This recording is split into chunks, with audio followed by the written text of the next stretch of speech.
really can't stay. Baby, it's cold outside. I've got to But go baby, away. it's cold outside.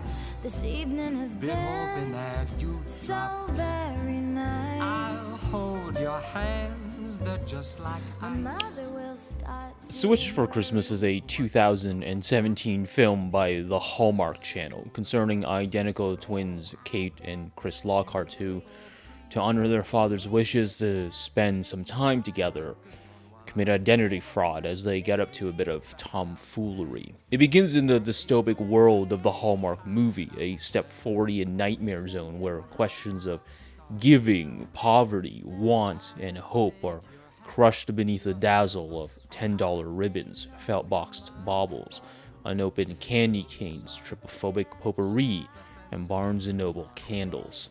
Kate, or Chris, I'm not entirely sure, I can't tell who, they all look the same, waddles through her cold, lifeless apartment as I assume a glassy-eyed Avril Lavigne and Johnny Blue combat choruses. The other sister has prepared breakfast for children too incompetent to even pour their own juices. Long time, more juice?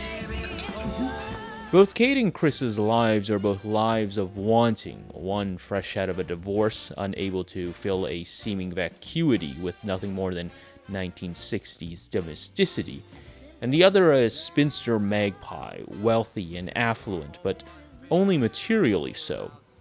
Both in different ways to the Hallmark Corporation are empty women, wanting women, and they will find that void filled by men. One is Greg Turner. Tall, dreamy, a man whose entire personality is defined by his smiles, a fellow architect of Kate's, but who's won over by Chris's more homey, lively personality. The other is Tom, the beau that got away. But now he's back, and with a fat check to boot. He donates a significant amount of money to the school where Chris, the real Chris, played by Kate, is a teacher. Switched at Christmas has no real conflict, it has no real tension. The children figure out the switch almost immediately, and while the sisters infrequently run afoul of each other's positions, both tend to navigate their ways out of it with surprising aplomb. Oftentimes, this requires them to figure it out together, a reminder that what people really need, is each other. Hey! Brother was found brutally murdered. Not to fill in their voids, but to round them out. However, even these moments are simply too dull and soft to pierce the heart, and in some ways, why should it?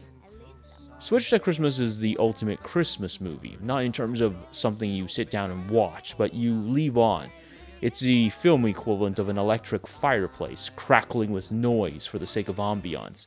It's empty and lifeless, a greeting card given life, the film version of a snow globe, glittering with microplastics as they fall. But I feel like that's the point. The scenes don't really linger. You might be interested to note that while the film is exceedingly boring, it's not actually that slow, that while nothing necessarily happens, you aren't stuck waiting for something to happen.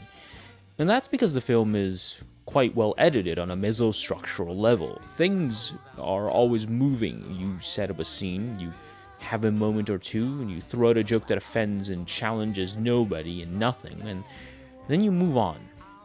It's a string of pearls bouncing from place to place, too scared to even tease you on what might happen if, God forbid, they're found out.